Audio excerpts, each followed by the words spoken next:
Alors, salut tout le monde.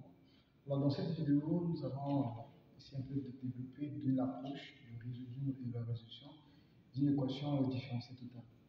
Alors, je vais rapidement donner ma forme. Alors, une équation différentielle totale se présente sous cette forme. Donc, par exemple, j'ai 30 tx divisé plus 31 tx dx égale validé dans notre équation 1. Alors, n et m sont des applications continuellement développables sur l'intervalle certainement possible. Ce sont des applications continuellement développables. Alors, comment est-ce qu'on peut approcher en fait les trajectoires ici? Alors, ce qu'il faut faire, c'est quoi? C'est d'abord d'examiner pour voir ceci. Alors, on va supposer, supposons que, on va dire ceci. Si, par exemple, on prend un cas, par exemple, on fait un premier cas. Alors, si dm par rapport à x est égal à dm par rapport à t, si en calculant, en dérivant ceci par rapport à x et en dérivant ceci par rapport à t, ça donne le même résultat. On arrive au même résultat. Qu'est-ce qu'on va dire? On va dire que le premier membre de cette équation-là, ce premier membre-là, est une différentielle totale d'une certaine fonction par exemple en f, qui va dépendre de tx. Cette trajectoire-là, cette différentielle totale, est une constante avec c, une constante arbitraire. Donc, on dit que le premier membre est une différentielle totale d'une certaine fonction f qui se présente comme ceci. Alors, on met l'écriture df a donné quoi? Différentielle totale df. Tx, alors on va donner df dx sur dt, dt plus df dx sur dx dx. Alors, puisque ce premier membre-là est une différentielle totale de la fonction f dx, on peut identifier df par rapport à t et df par rapport à x pour quantifier qui sont. C'est-à-dire, on aura un système, on va avoir quel système? Donc, df dx par rapport à t, ça va être égal à 1 tx et df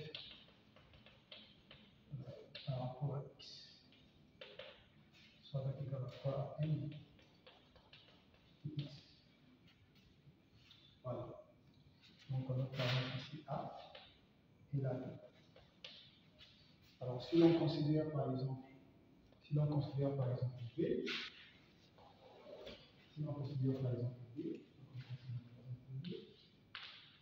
alors ici, B, on a df, t, x sur dx, c'est 1 dx. Ça veut dire quoi? Ça veut dire que on aura quoi? On aura f dx, on va donner quoi? On va donner sans intégrante n dx dx. Alors, je suis constante, c'est par exemple l'infini de t.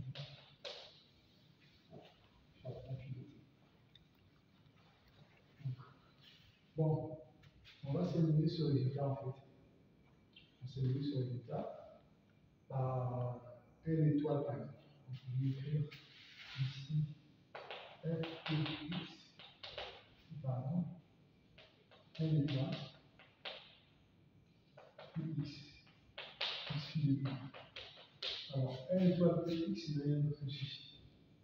ces résultats. Alors, ce qui nous reste à déterminer, c'est quoi? C'est le phi de x. Alors, comment est-ce qu'on va procéder pour déterminer phi de x? Alors, on va considérer, dans la présent, on va considérer la relation A. On va dire, en considérant A, après A, on a quoi? Nous avons df de x par rapport à t, c'est m de x. Alors, on sait que f, c'est tout ça. Donc, on aura d sur dt, parenthèse, en place, on a 1 étoile, nt plus dt, c'est m de x. Alors, lorsqu'on va dériver, on obtient quoi? On obtient d sur dt de 1 étoile de x. Alors, plus la dérivée de phi par rapport à t, ça fait phi que dt, c'est m de x. Alors, on envoie cette quantité de l'autre côté. On aura donc phi que dt, c'est m de x moins d de 1 étoile de px par rapport à t. Donc on peut donc avoir notre résultat phi de t qui n'est rien d'autre que somme intégrante m dx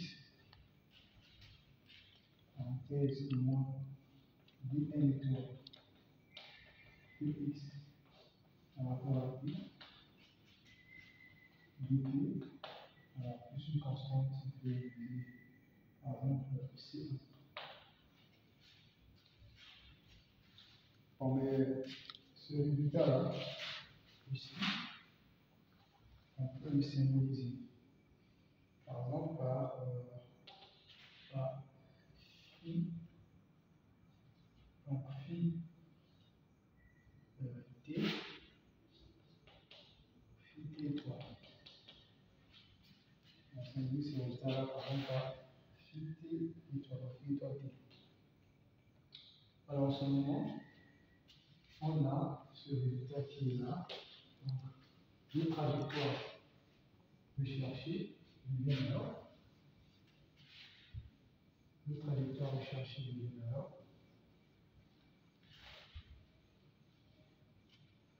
Alors, on a notre côté f dx, c'est n étoile dx plus. Alors, on a calculé phi ici, on a suivi ça nous a donné phi étoile t plus c1. On a phi étoile t plus c1. Donc, on met f et x, on avait dit que c'est égal à un certain c. Donc, ici, f et x est égal à c, cette constante arbitraire que nous avons donné. Donc, du coup, nos trajectoires seront n étoile dx plus phi étoile t. Alors, lorsqu'on va envoyer ceci de l'autre côté là-bas, on aura quoi? On aura c moins c1. Ou ça c'est par rapport au cas. Donc, n étoile dx plus phi étoile t égale à 4. Ça c'est une constante. Ça c'est une trajectoire. Alors, ce que nous avons proposé comme démarche ici, c'est pour permettre à ce que celui qui peut suivre avec beaucoup de manières ce qu'on a proposé ici, peut avoir la facilité d'approcher les cours solutions d'une équation de différentielle totale exposant cette forme. Selon le cas, selon que la dérivée par rapport à x de ceci soit égal à la dérivée par rapport à t de ceci. Donc, lorsque c'est une forme exacte. Bon, maintenant, on peut dire, on suppose par exemple, bon, qu'après cela, on peut maintenant regarder, examiner pour voir, lorsque cette dérivée, dans la dérivée de ceci par exemple, par rapport à x, elle est différente de la dérivée de cette quantité-là par rapport à t. Ce qui sera vérifié dans la vidéo qui va suivre sur l'équation différentielle totale. Donc, je vous demande à discuter.